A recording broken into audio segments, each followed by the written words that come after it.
Sejam bem-vindos ao Escritura e Boa Teologia. No vídeo de hoje eu quero compartilhar uma palavra sobre o seguinte tema: alguém já viu a Deus? Acredito que essa pergunta já foi feita pela maioria das pessoas.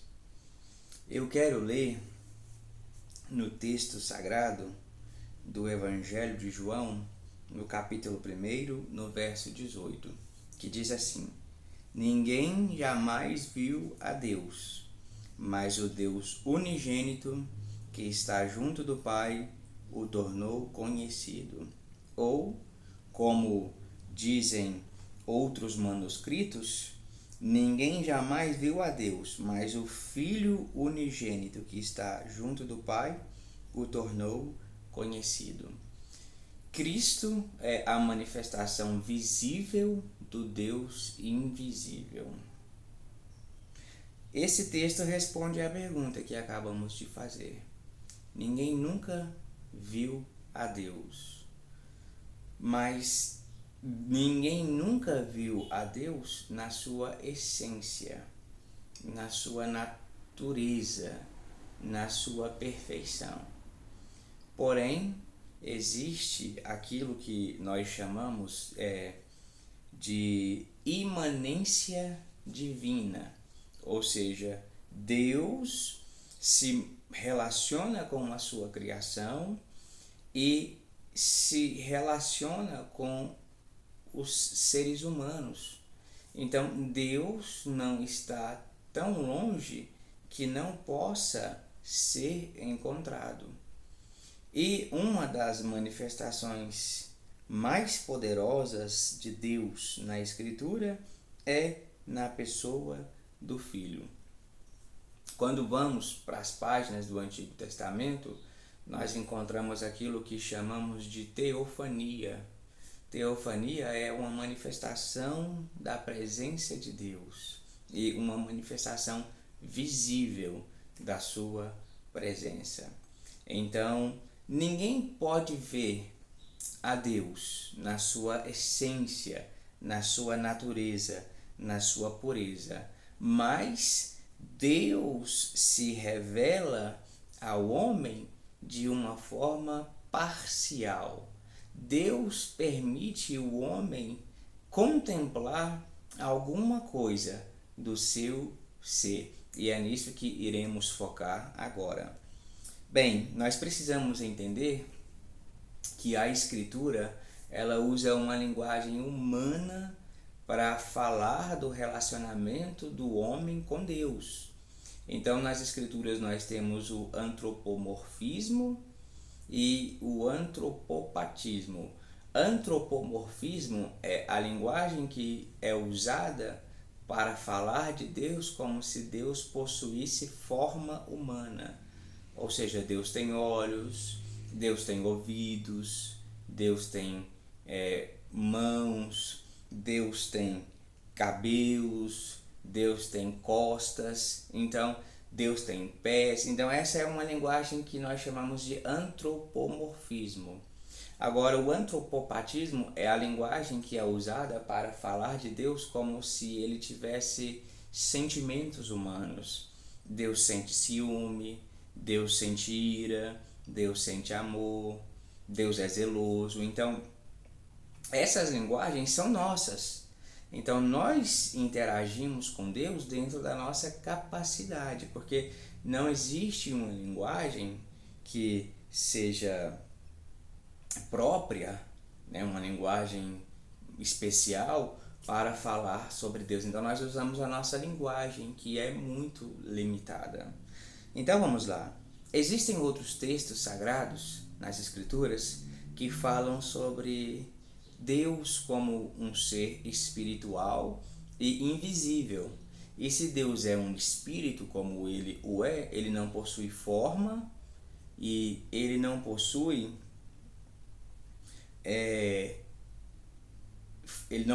forma e ele não pode ser contemplado com os olhos humanos. Então, Deus não é como um de nós ou como qualquer outra criatura que tem uma forma física que pode ser contemplado. Então, a invisibilidade e a espiritualidade de Deus são ressaltadas várias vezes nas Escrituras.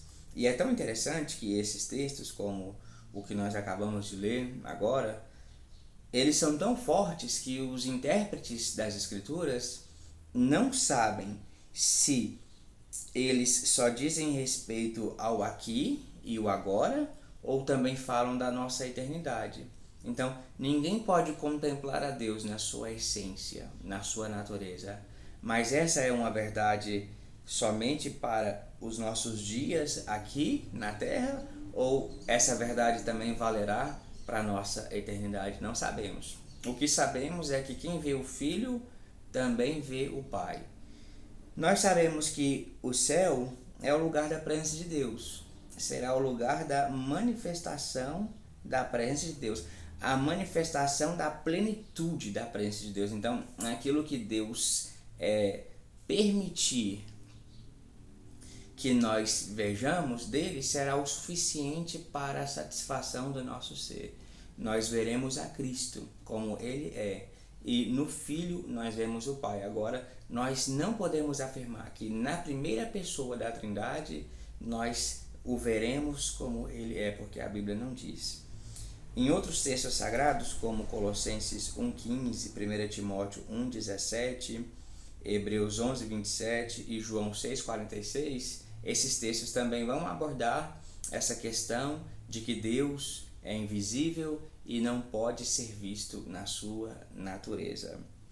Mas a verdade é que, embora as Escrituras declarem que Deus é por sua própria natureza invisível aos olhos humanos, ele, no entanto, escolheu manifestar-se de forma visível em diversas ocasiões a algumas testemunhas humanas. E é sobre isso que eu quero frisar com vocês agora. Então, a primeira testemunha que eu quero destacar está em Êxodo capítulo 33,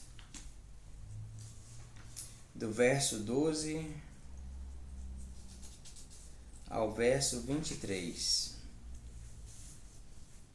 Essa testemunha se chama Moisés, um dos maiores profetas da Escritura.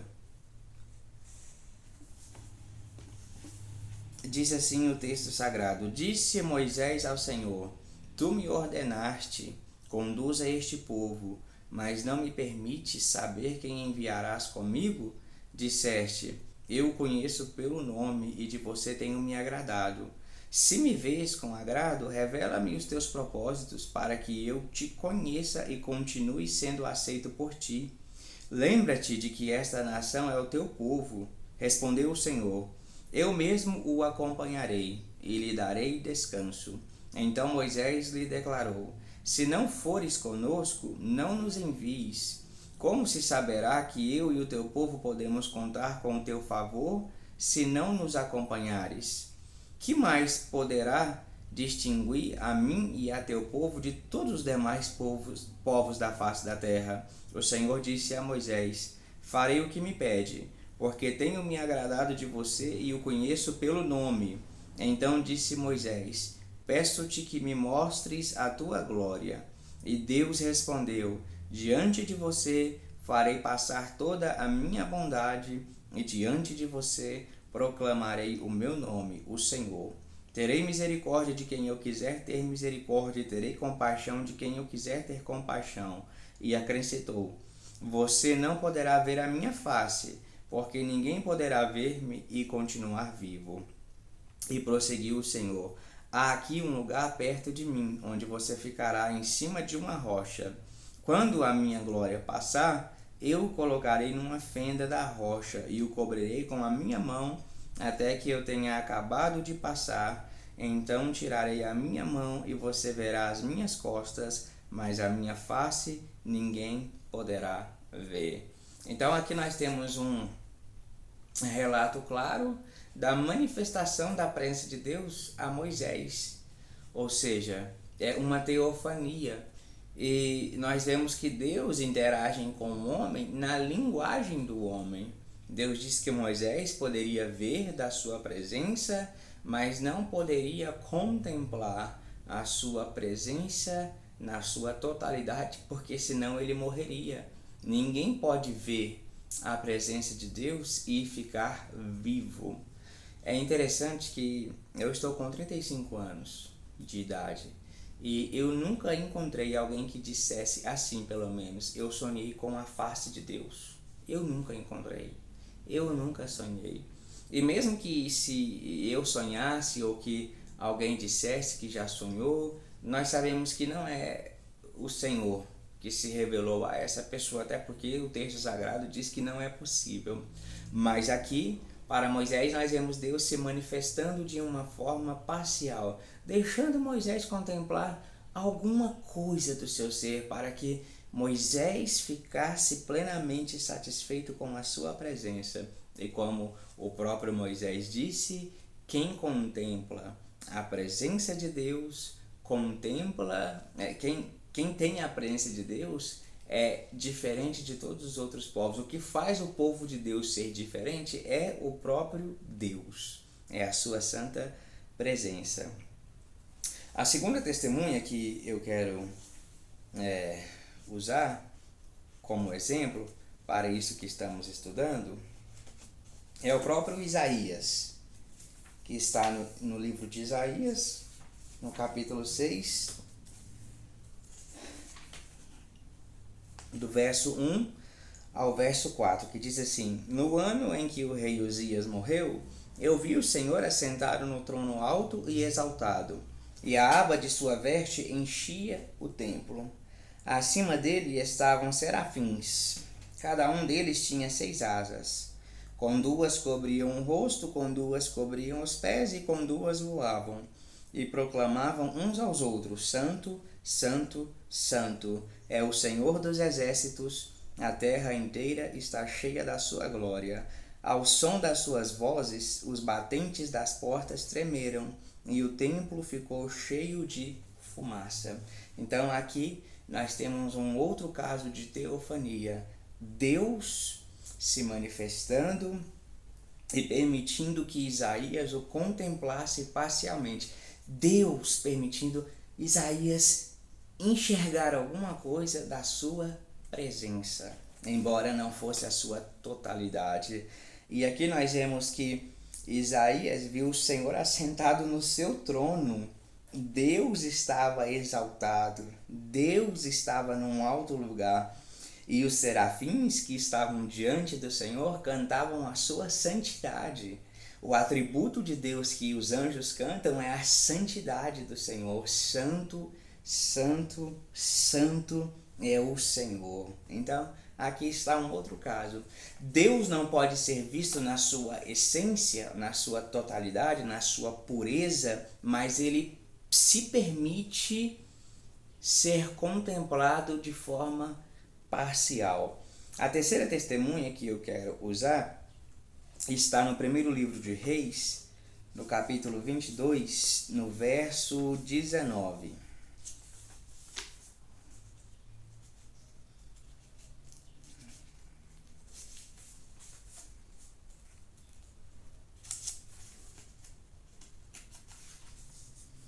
Essa testemunha é Micaías.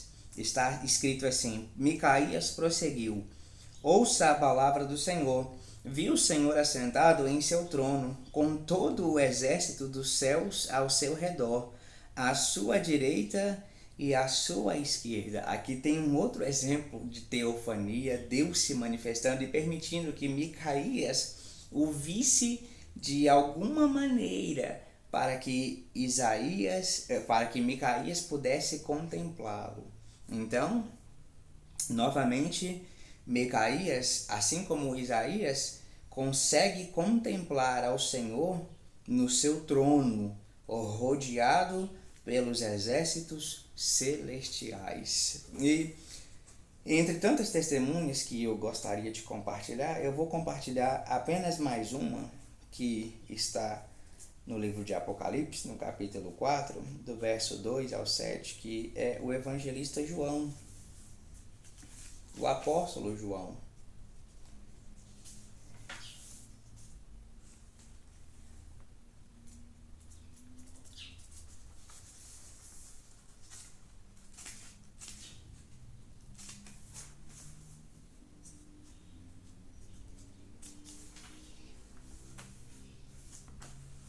Eu irei ler a partir do verso 1.